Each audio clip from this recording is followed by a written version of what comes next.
311.5 metres अर्थात 963 kilo हर्ट्सवर तसंच 102.1 FM वर आणि न्यूज ऑन एअर या मोबाईल ॲपवर हे आकाशवाणीचं सुवर्ण महोत्सवी जळगाव केंद्र आहे. 7:30 झाली आहेत. प्रसारित करत आहोत शेतकरी बांधवांसाठी कार्यक्रम शेत शिवार.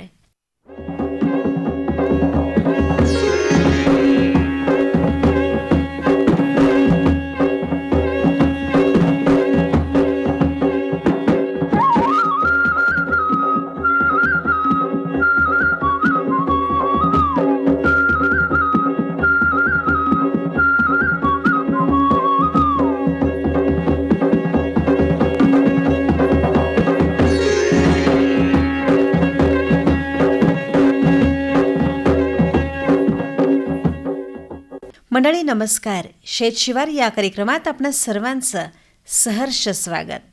मंडळी आज आपण उन्हाळी तिळी लागवड या विषयावर डॉक्टर उल्हास पाटील कृषी महाविद्यालयातील कृषी वनस्पतीशास्त्र विभागाचे प्राध्यापक निलेश सदार यांची किशोरी वाघोळदे यांनी घेतलेली मुलाखत ऐकणार आहात.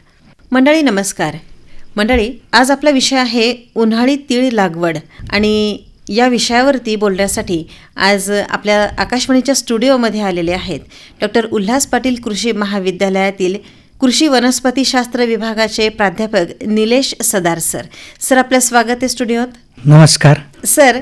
खरीपाच्या तुलनेत उन्हाळी तीळ कसं फायदेशीर आहे हा माझा आजचा पहिला प्रश्न असेल तुम्हाला. शेतकरी बंधूंनी जर विचार केला खरीप पिकाचा तर जो तीळ आहे तो हा खरीप पिकामध्ये लावतात, हिवाळीमध्ये लावतात आणि उन्हाळ्यामध्ये लावतात. पण आपण जर बघितलं तर खरीप पिकामध्ये मान्सूनचा थोडा लहरीपणा असतो आणि या लहरीपणामुळं काय होतं ते तीळ पीक हातात येणं थोडं कठीण जाते. आणि दुसरा सगळ्यात महत्त्वाचा जो याच्यावर असते की जास्त पावसामुळे काय होतं की त्याच्यावर येणारे जे काही कीटकनाशक असतात, कीड असतात, रोग असतात तर हे तिथं खरीप हंगामामध्ये जास्त प्रमाण. पण जर तुम्ही उन्हाळ्याचा विचार केला तर उन्हाळ्यामध्ये सूर्यप्रकाश स्वच्छ असतो त्याच्यामुळे त्याच्यावर येणारे जे काही कीड असतील, रोग असतील तर हे कमी प्रमाणात राहतात. आणि दुसरी गोष्ट म्हणजे तीळ पीक हे तेलवर्गीय त्याच्यामुळं उन्हाळ्यामध्ये त्या जो काही उन्हाळ्यात तीळ लागवड केला जातो तर या तिळामध्ये तेलाचं प्रमाण सुद्धा चांगलं राहते. त्याच्यामुळं जे कम्पॅरिझन्स आपण त्याचं खरीप पिकासोबत जर केलं तर उन्हाळी तीळ चांगलं आहे. बर. हे जे तीळ आहे या तिळाचे आरोग्यविषयीचे फायदे आणि आर्थिक फायदे हे सुद्धा महत्वाचे, ह्याच्याबद्दल काय सांगाल. बघा, तीळ जर आपण बघितलं तर आयुर्वेदामध्ये तिळाच्या बियाला आणि तिळाच्या तेलाला आयुर्वेदामध्ये खूप महत्व आहे.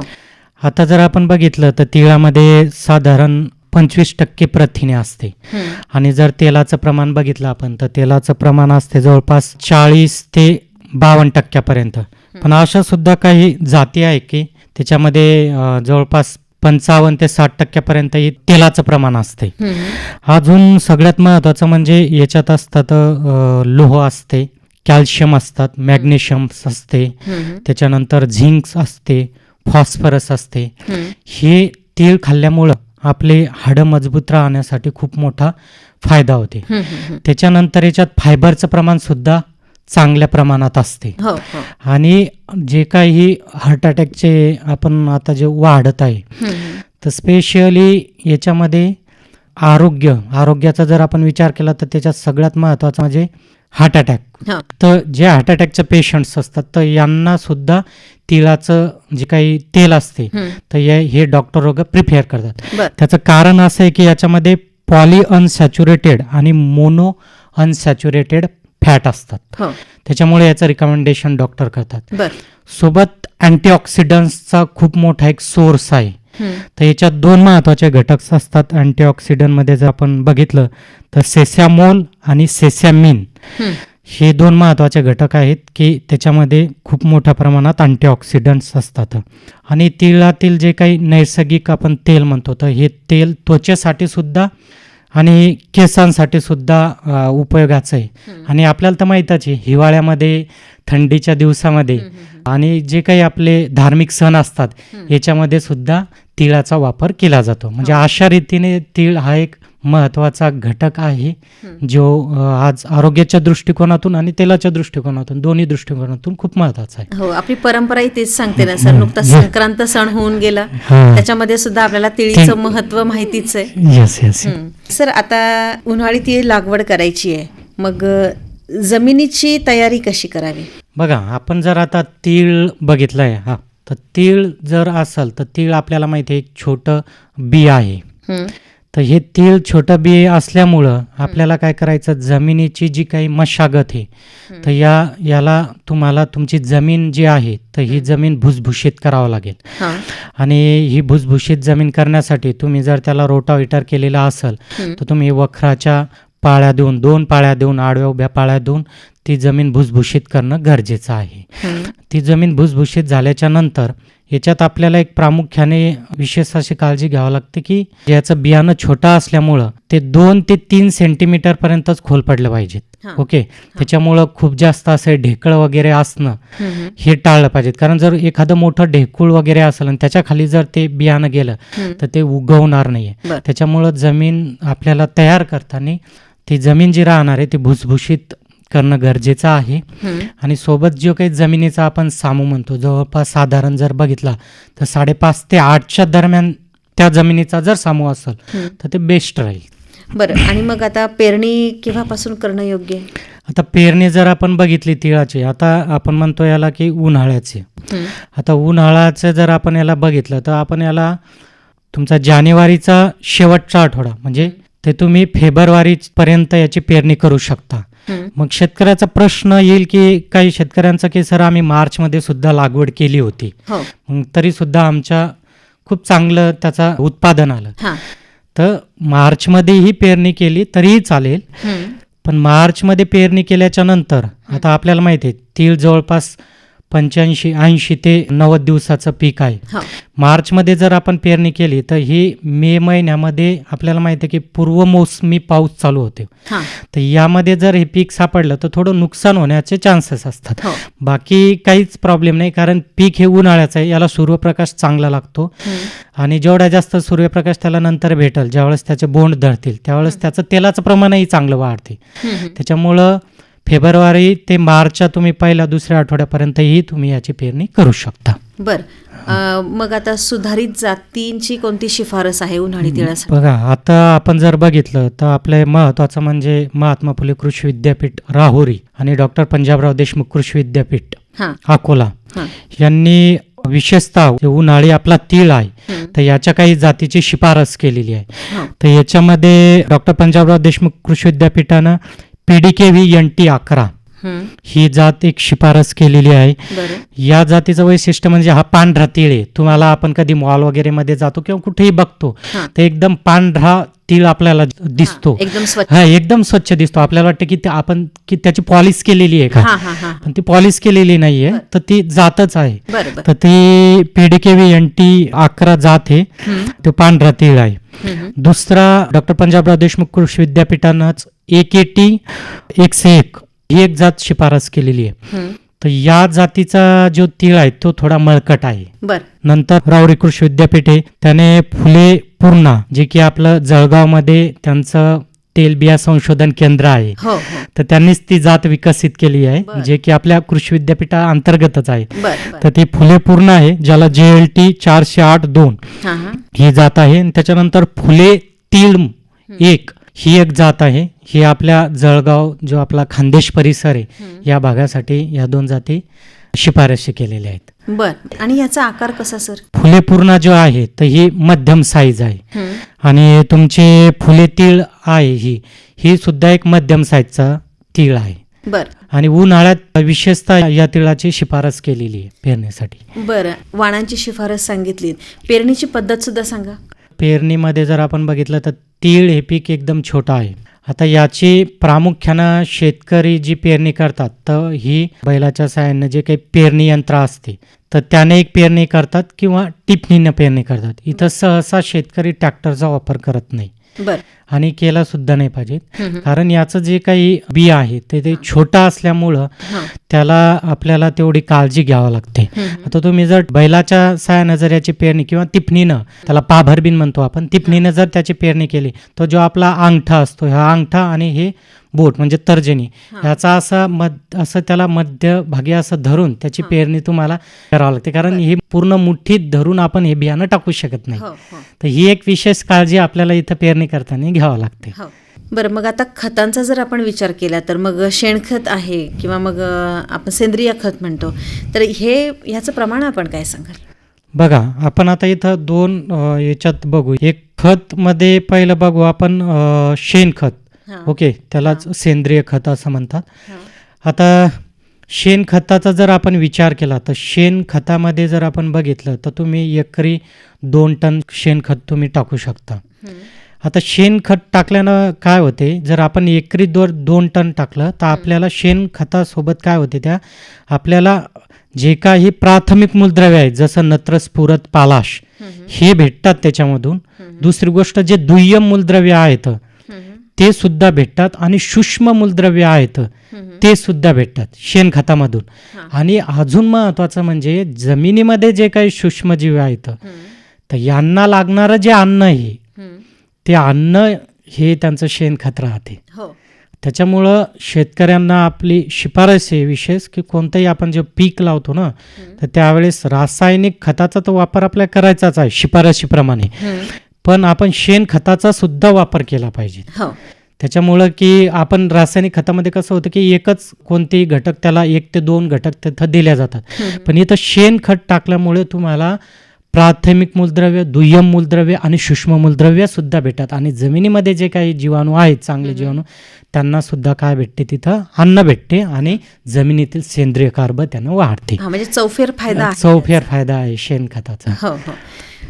सर, आता बियाण्याचं जे प्रमाण आहे ते हेक्टरी प्रमाण किती असावं आणि लागवड करत असताना 2 ओळींमधलं, 2 झाडांमधलं अंतर किती असावं? आता जर आपण हेक्टरी विचार केला म्हणजे 2.5 एकराचा जर विचार केला तर हे बियाणं खूप कमी प्रमाणात लागते. साधारण 2.5 ते 3 किलो फक्त एवढं बियाणं लागते. आणि जर एकरीचा जर विचार केला 1 ते 1.25 किलो एवढं आपल्याला बियाणं लागते. आता दुसरी महत्वाची गोष्ट की याचं अंतर कसं असलं पाहिजे. आता याच्यात 2 अंतर असतात. एक असते 45 बाय 10, म्हणजे 2 झाडातलं जे काही अंतर राहणार आहेत तर हे आपल्याला 10 ठेवायचं आहे, 10 सेंटीमीटर. आणि 2 जे ओळी असतील तर याच्यातलं अंतर ठेवायचं आहे आपल्याला 45 सेंटीमीटर. आता दुसरे एक आहे ते आहे 30 × 15 सेंटीमीटर. तर 30 × 15 सेंटीमीटर जर आपण ठुले तर आपल्याला साधारण जर आपण म्हणसाल तर एका हेक्टरमध्ये जवळपास 2,20,000 झाडं बसतात. बरं. ह्या बियाण्याला सुद्धा बीज प्रक्रिया करावी लागते का सर? तर आता बीज प्रक्रिया कोणतंही बियाणं असू द्या, बीज प्रक्रिया केलीच पाहिजे. कारण याच्यात एक महत्वाचं आपण जर सांगितलं तर याच्यामध्ये काय होते, बीज प्रक्रियामध्ये सगळ्यात महत्वाचं की जमिनीत असणारे हानिकारक बुरशा. जमिनीत ज्या काही आपण एखादं बियाणं पेरतो, बियाणं पेरल्याच्या नंतर ते जमिनीत जाते आणि जमिनीत तिथं त्याला पेरता वेळेस तिथं ओलावा असतो. त्याच्यामुळं काय होतं, ज्या हानिकारक बुरशी आहेत त्या सुद्धा क्रियाशील होऊन जातात आणि त्या बियावर अटॅक करतात. त्याच्यामुळं याला सुद्धा बीज प्रक्रिया करणं गरजेचे आहे. जसं तुम्ही याच्यामध्ये थायरम प्लस कार्बॅन्डेन्झिम याची तुम्ही बीज प्रक्रिया घेऊ शकता. आणि सर, खत व्यवस्थापन बद्दल काय सांगाल? खत व्यवस्थापन जर आपण बघितलं, सेंद्रिय खत किंवा शेणखताबद्दल आपण बोललो होतो, पण जर रासायनिक खताचा जर आपण विचार केला त्याचं हेक्टरी जे काही प्रमाण सांगितलेलं आहे ते जवळपास 50 किलो नत्र, 25 किलो स्फुरद आणि 25 किलो पालाश. पण तुम्हाला काय करायचं आहे, हे जे काही 50 किलो नत्र आहे तर याच्यातला अर्ध नत्र जे आहे 25 किलो तर हे पेरणीच्या वेळेस द्यायचं. आणि जे काही उरलेला अर्धा नत्राचा डोस आहे तो ह्यो आपल्याला 21 दिवसानं किंवा 25 दिवसानं हे नत्र आपल्याला द्यायचं. म्हणजे हे नत्र एकाच वेळी पेरायचं नाहीये, त्याचे 2 भाग करायचं. आणि जर तुम्ही 25 किलो स्फुरद असते आणि पालाश असतात ते तुम्ही पेरणीच्या वेळेस 1 टाइमच ते द्यायचं आहे. पण अजून एक विशेष शिफारस याच्यासाठी अशी आहे की हे तेलवर्गीय पीक आहे आणि या तेलवर्गीय पिकामध्ये सल्फर आणि झिंक, एक तर सल्फर किंवा झिंक या दोनपैकी तुम्ही एक खत 20 किलो हे द्यायलाच पाहिजेत. कारण कोणतंही तेलबिया वर्गीय पीक असू द्या तर त्याच्यातलं तेलाचं प्रमाण वाढवण्यासाठी कोणता मूलद्रव्य महत्वाचं आहे त्याच्यात, तर त्याच्यात असते सल्फर. बर. आता सर ह्याच्यानंतर एक अजून महत्त्वाचा मुद्दा येतो तो म्हणजे पाणी. आता उन्हाळी तिळाबद्दल आपण बोलतोय. उन्हाळी तिळासाठी पाण्याची गरज किती असते आणि कोणत्या अवस्थेत देणं गरजेचं आहे? ज्या शेतकऱ्यांकडे पाणी असेल अशा शेतकऱ्यांनी उन्हाळी तीळ लागवड केली पाहिजे. हो. सगळ्यात महत्वाचं म्हणजे तीळ हे पाण्याला संवेदनशील आहे. म्हणजे खूप जास्त प्रमाणात पाणी झालं तरी त्याचा परिणाम होतो. जवळपास याला 4 ते 5 पाणी लागतात. आणि याच्यातल्या 4 ते 5 पाण्याच्या अवस्थेमध्ये याच्यातल्या 2 ज्या महत्वाच्या अवस्था आहेत तर ती एक हे फुलोरा अवस्था आणि दुसरी म्हणजे बोंडांची अवस्था. तर या 2 अवस्थेमध्ये त्याला तिथे पाणी भेटलंच पाहिजे. आणि एक तुम्ही जे स्टार्टिंगला ज्यावेळेस तुम्ही पेरणी करता तर त्याचे उगवण होण्यासाठी त्यावेळेस सुद्धा त्याला पाणी देणं गरजेचं आहे. आता पाणी द्यायचं कसं, तर पाणी आपण याला 2 पद्धतीनं देऊ शकतो. सगळ्यात पहिली पद्धत वापरतात ती म्हणजे तुषार सिंचन. तर तुषार सिंचनचा याला वापर करायला पाहिजे. तर याच्यासाठी आपण 12 तासानंतर एक ओळ सोडून देऊ शकतो, जेणेकरून काय होईल की आपल्याला त्याच्यात तुषार सिंचनाचे पाईप टाकता येतील. आणि दुसरी आहे की मोकाट पाणी देणे. पण सहसा शेतकऱ्यांनी मोकाट पाणी ज्या शेतकऱ्याकडे भरपूर पाणी असेल ते देऊ शकतात. पण तरी सुद्धा माझी अशी शिफारस राहील की तुषार सिंचनाची पद्धत अवलंबायला पाहिजेत. पण फुलोरा अवस्थेत आणि ज्यावेळेस त्याला बोंड धरतात त्यावेळेस तुषार सिंचनाला पाणी देणं शक्य नसते. त्यामुळं अशा अवस्थेमध्ये पाटानेच पाणी देणं योग्य राहील. सगळ्यात महत्वाच्या ज्या अवस्था आहेत ज्याच्यावर तुमच्या उत्पादनावर परिणाम करेल ती म्हणजे फुल अवस्था आणि तुमची एक महत्वाची म्हणजे तुमची बोंड धरण्याची अवस्था. ह्या 2 अवस्था खूप महत्वाच्या आहेत. हो सर. आता तण व्यवस्थापन ह्याच्याबद्दल काय सांगाल? कुठली पद्धत वगैरे आपण याच्यासाठी वापरू? तण व्यवस्थापन जर आपण बघितलं तर जवळपास पेरणीनंतर 40 दिवसापर्यंत तण व्यवस्थापन म्हणजे तणाची जी काही स्पर्धा आहे ही आटोक्यात ठेवणं खूप गरजेचं आहे 40 दिवसापर्यंत. आता तण का आपल्याला नियंत्रित करावं लागते, कारण तण हे पिकाच्या ओलाव्यासाठी सूर्यप्रकाशासाठी स्पर्धा करते आणि अजून म्हणजे मूलद्रव्य. त्याच्यामुळं तण व्यवस्थापन करणं खूप गरजेचं आहे. याच्यात तण व्यवस्थापनामध्ये पहिली जे हे असते पद्धत की याच्यामध्ये काय करतो आपण, पाणी द्यायचं आणि जे काही तण असेल ते उगवल आणि नंतर मग तुम्ही पेंडॅमेथिलिन वगैरे चा एक स्प्रे घेऊ शकता हर्बिसाइडचा, फ्ल्युक्लोरॅलिन किंवा पेंडॅमेथिलिन याचा एक स्प्रे घेऊ शकता. आणि त्याच्यानंतर मग तुम्ही काय करू शकता, नंतर पेरू शकता त्याच्यामध्ये. दुसरं याच्यामध्ये असं आहे की याच्यात सिलेक्टिव्ह हर्बिसाइड कोणती सहसा याच्यासाठी रिकमेंड केली नाही. सिलेक्टिव्ह हर्बिसाइड म्हणजे जर तुमचा आता तीळ पेरलेला आहे आणि त्याच्यात जर तण आलेला असेल तर त्याच्यासाठी असे कोणत्या हर्बिसाइडचा रिकमेंडेशन म्हणजे शिफारस केलेली नाहीये. त्याच्यामुळं आधीच जे काही करायचं आहे तर तीळ निघायच्या आधीच तुम्हाला हे करायचंय, व्यवस्थापन करावं लागेल. त्याच्यानंतर तुम्ही त्याची होईंग म्हणतो आपण त्याला, होईंग ज्याला ज्याच्यामध्ये काय करतो आपण होईंगच्या सहाय्याने सुद्धा काय करतो की त्याचं तण नियंत्रण करता येईल. आणि तुम्ही हँड विडिंग ज्याला की आपण हाताने खुरपणी म्हणतो तर ती सुद्धा तुम्ही 20-21 दिवसानंतर म्हणजे पहिले पेरल्याच्या नंतर 20-21 दिवसानंतर तुम्ही एक त्याचे काय करायचे, हातानं काय करायचे त्याची खुरपणी करायची. तर अशा पद्धतीनं हे तण व्यवस्थापन पहिल्या 40 दिवसापर्यंत गरजेचं आहे. त्याच्यानंतर एवढी कॉम्पिटिशन्स एकदा याची तीळ पिकाची चांगली वाढ झाल्यानंतर एवढी कॉम्पिटिशन्स तिथं स्पर्धा राहत नाही. तर अशा पद्धतीनं आपण ते करू शकतो. हो सर. रोग आणि कीड व्यवस्थापनाबद्दल काय सांगाल? पावसाळ्यापेक्षा उन्हाळ्यामध्ये जे काही येणारे रोग आहेत आणि कीड हे कमी प्रमाणात येतं. म्हणजे जे काही खरीप हंगाम असेल तर त्याच्या तुलनेत कमी प्रमाणात आहेत. पण तरी सुद्धा याच्यावर काही येणारा रोग आहे तो एक रोग म्हणजे भुरी रोग ज्याला आपण पावडरी मिल्ड्यू म्हणतो.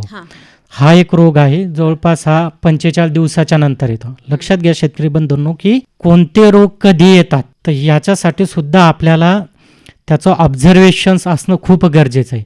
आता हे भुरी रोग आहे, तर हे भुरी रोग जवळपास 45 दिवसापासून तो परिपक्व होतो हा रोग राहतो. तर या रोगाचं लक्षण काय प्रामुख्याने, कसा ओळखायचा तो रोग, भुरी रोग? त्याचे जे पानं असतात तिळाचे, त्याच्यावर पांढरी पावडर झालेली राहते. आणि ही पांढरी पावडर काय करते की जे काही प्रकाश संश्लेषण असते, ही पांढरी पावडर तयार झाल्यामुळं तिथं प्रकाश संश्लेषण, फोटोसिंथेसिस चांगलं होत नाही आहेत. आणि ही पानं जे असतात किंवा ती बोंडी असते किंवा ते त्याचं काय म्हणतो आपण, त्याला स्टेम म्हणतो, ज्याला खोड म्हणतो, याच्यावर सुद्धा येते, ती सगळ्याच याच्यावर कव्हर करते. तर याच्यावर प्रकाश संश्लेषण चांगलं न झाल्यामुळं ते पार्ट जे असतात, पानं असेल तर ते गळून पडतील, तुमची बोंडी असेल ते बिन गळून पडेल. तर हा जर आपल्याला कंट्रोल करायचा असेल तर एक वेटेबल सरफस 0.2% किंवा कार्बेंडेन्झिन जे की 0.1% याचा तुम्ही फवारणी करू शकता. दुसरा याच्यात सर्वात महत्वाचा रोग आहे ज्याला की आपण फायलॉडी म्हणतो. फायलॉडी म्हणजे याच्यात काय होते, प्रामुख्याने जे काही मराठी जर आपण म्हणलं याला पर्णगुच्छ म्हणतात. म्हणजे याचे जे काही ह्या असतात, पानं असतात सगळे, हे पानं एका याच्यासारखे होतात, फुलासारखे. असा एक झुपका तयार होतो सगळ्या, आणि जे फुलं येतात ना, तर त्याचा सुद्धा असा एक झुपका तयार होतो पानांचा. तर हा सगळ्यात गंभीर रोग आहे याच्या तिळावरचा. तर हा एक फायटोप्लाझ्मा म्हणतो किंवा आपण त्याला व्हायरसने येणारा रोग म्हणतो. तर ह्यो आणणारा जो वाहक असतो तर तो असतो तुडतुडे. तर आपल्याला त्याला जर कंट्रोल करायचा असेल तर तुम्ही नीम ऑइल 0.5%, तर याचं तुम्ही 30 दिवसानंतर एक स्प्रे, 40 दिवसानंतर आणि 60 दिवसानंतर तर हा स्प्रे घेऊ शकता. किंवा डायमिथॉइट याचा तुम्ही 0.3% एवढं प्रमाण घेऊन तुम्ही काय करू शकता, याचा स्प्रे घेऊ शकता. तर प्रामुख्याने उन्हाळ्यामध्ये हे 2 रोग आपल्याला पाहायला भेटतात. जर आपण किडीचा जर विचार केला तर याच्यात पाने गुंडाळणारी आळी आणि तुडतुडे. तर पाने गुंडाळणारी जी आळी असते याच्या नियंत्रणासाठी तुम्ही क्विनॉल-फॉस 25 EC किंवा मग 50% कार्बॅरिल पावडर ही तुम्ही वापरू शकता. तर अशा पद्धतीनं तुम्ही याचं नियोजन तुम्ही करू शकता. बरं सर, आता या उन्हाळी तिळाची कापणी आपल्याला करायची आहे, काढणी करायची आहे, तर साधारण ही कधी करता येऊ शकते? बघा, आता उन्हाळी तिळाची कापणी आपल्याला केव्हा करावं लागेल, ज्यावेळेस 70 ते 80% त्याचा जो भाग असेल तो खोडापासून पानापर्यंत आणि त्याच्या बोंडी ह्यो ज्यावेळेस पिवळा पडेल, 70% भाग खोडापासून पानं आणि त्याचे बोंडे ह्यो पिवळा ज्यावेळेस पडेल त्यावेळेस काय करायचं आहे, आपल्याला त्याची हार्वेस्टिंग करायची आहे. मग ह्यो हार्वेस्टिंग म्हणजे जी कापणी करून आपल्याला काय करायचं आहे, खाली एक काय म्हणतो ताडपत्री वगैरे आपल्याला आथरायची आहे. त्याच्या पेंढ्या तयार करायच्या आहेत बांधून, आणि त्या ताडपत्रीवर त्याच्या पेंढ्या आपल्याला ठेवायच्या. आणि ही पेंढ्या ठेवल्याच्या नंतर आपल्याला काय करायचं की त्या पेंढ्या ज्या असतात काडीच्या सहाय्याने जे काही तीळ ज्या बोंड्या धरलेल्या आहेत त्या बोंड्यावर मारायच्या, ऑटोमॅटिकली त्याच्यातले जे काही तीळ आहेत ते तुमच्या ताडपत्रीवर पडतील. पण ही प्रोसेस तुम्हाला 2 ते 3 वेळेस करावं लागेल. कारण जशा जशा त्या बोंड्या उन्हामध्ये वाळतील तसं तसं आपल्याला 2 ते 3 वेळेस आपल्याला काय करायचं, काडीच्या सहाय्याने बोंड्याला मारून असे आपण तो तीळ एका जागेवर कलेक्ट करू शकतो. सर, साधारण सरासरी उत्पादन ह्याच्यामधून किती मिळू शकतं? त्याचं बियाणं खूप बारीक आहे, पण तरी सुद्धा जर आपण ॲव्हरेज बघितलं की एक सरासरी म्हणत आहोत, तर सरासरी जर बघितलं तर एकरी 3 ते 4 क्विंटल उत्पादन तुम्हाला होऊ शकते. हेक्टरीचा जर आपण विचार केला तर जवळपास 8 ते 10 क्विंटल पर्यंत ही तीळ होतो. काय शेतकऱ्यांनी 1.5 एकरामध्ये 7.5 क्विंटल तीळ काढलेला होता, उन्हाळी तीळ. मागच्या वर्षीचा जर विचार केला तर खानदेशामध्ये जवळपास जर आपण बघितलं तर 1,500 हेक्टर नुसत्या खानदेशामध्ये उन्हाळी तिळाची लागवड होती. आणि ही खानदेशामध्येच नाहीये, तर इकडे आपण यवतमाळ जिल्हा झाला, इकडे वर्धा जिल्हा झाला, इकडे वाशिम जिल्हा झाला, बुलढाणा जिल्हा झाला, या विदर्भात सुद्धा शेतकरी उन्हाळी तीळ एक चांगला प्रयोग म्हणून बघत आहेत. कारण कमी कालावधीत येणारे हे पीक आहे आणि जे पावसाळ्यात जे नुकसान होणार आहे ते इथं नुकसान होत नाहीये. हो आणि तिळाला डिमांड आहे एक तेलवर्गीय असल्यामुळं तेवढं आहे. तर त्याच्यामुळं बरेचसे शेतकरी कमी वेळात याचं जास्त कमी उत्पादन उत्पादन मिळू शकतं. मिळू शकते तर या याच्यामध्ये. यवतमाळचे जे शेतकऱ्यांचा आपण उल्लेख केला त्यांचं नाव सांगा. हा, गजानन कदम त्यांचं नाव आहे. बरं. तर मागच्या वर्षी त्यांनी जी लागवड केली तर त्यांनी 1.5 एकरात केलेली होती आणि त्यांनी जवळपास 7.5 क्विंटल तीळ काढला. बरं. आणि विशेष त्यांचा मला उल्लेख करावा वाटते की ते जवळपास 6-7 वर्ष झाले पेरणी करतात. बरं. तेवढा अनुभव आलेला आहे. हो हो समाधान आहे की चला शेतकरी अशा याच्यातून मार्गदर्शन भेटते आणि आपल्या आकाशवाणीच्या माध्यमातून बिन आपण सगळ्यापर्यंत पोहोचतो. हो आणि नक्कीच. शेतकऱ्यांचं कल्याणच आपल्याला सगळ्यात महत्वाचं आहे इथे. हो हो नक्कीच. सर, आता तिळीची काढणी झाली आहे, हम्म. मग आपल्या शेतकरी बांधवांनी याची काळजी कशी घ्यावी?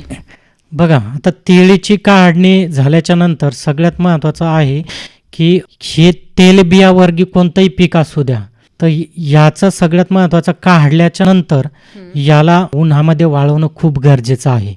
कारण हे तेलबियावर्गी पीक आहे आणि आर्द्रतेचं प्रमाण असते याच्या बियामध्ये ते जवळपास 10% खाली असते. म्हणजे 8 ते 9% एवढंच त्याचं ते ठेवावं लागते. बरं. तर शेतकऱ्यांना एवढीच काळजी घ्यायची आहे की काढल्यानंतर त्याला 2 ते 3 वेळेस त्याला चांगलं वाळवणं खूप गरजेचं आहे.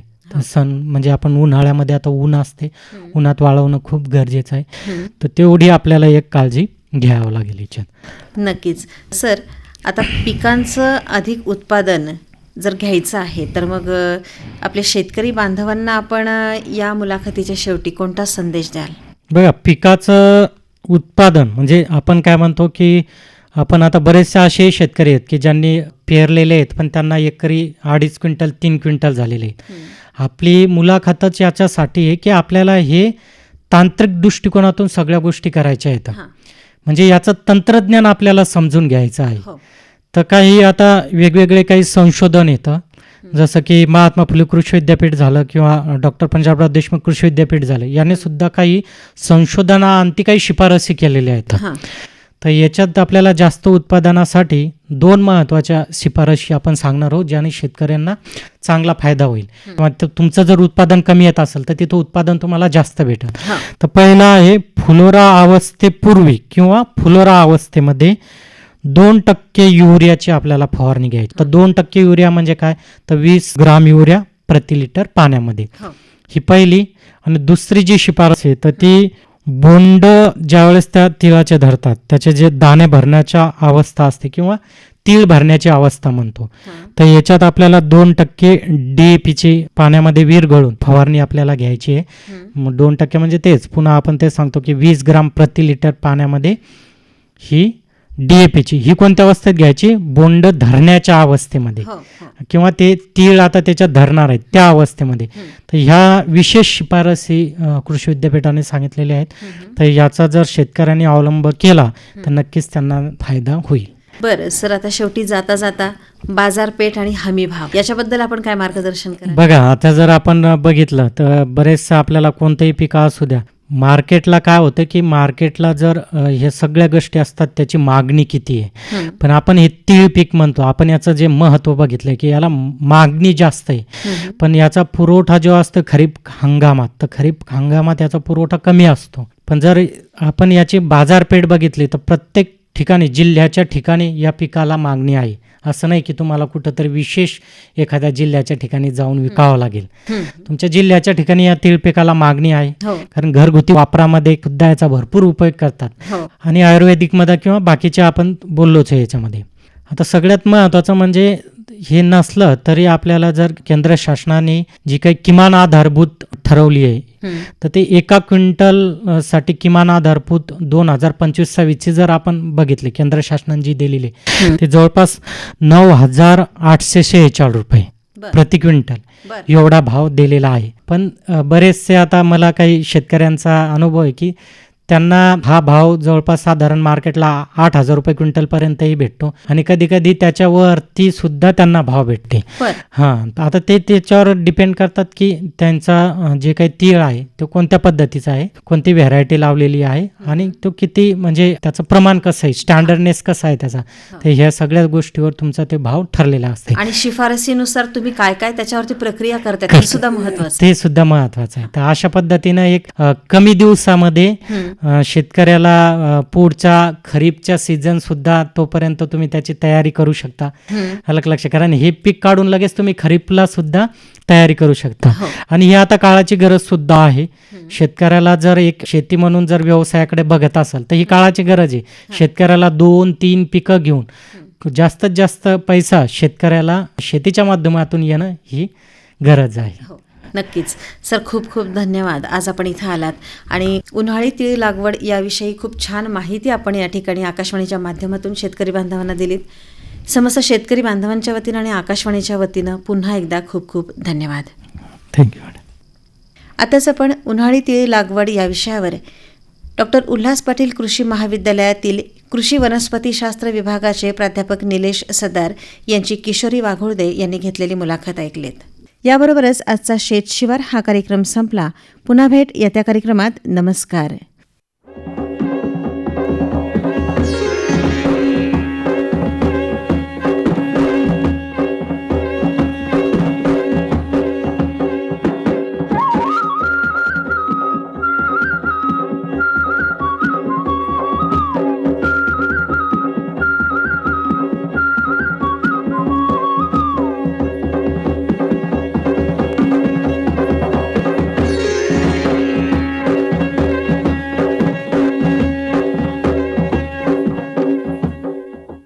शेत शिवार शेतकरी बांधवांसाठीचा हा कार्यक्रम आकाशवाणीच्या जळगाव केंद्रावरून प्रसारित करण्यात आला.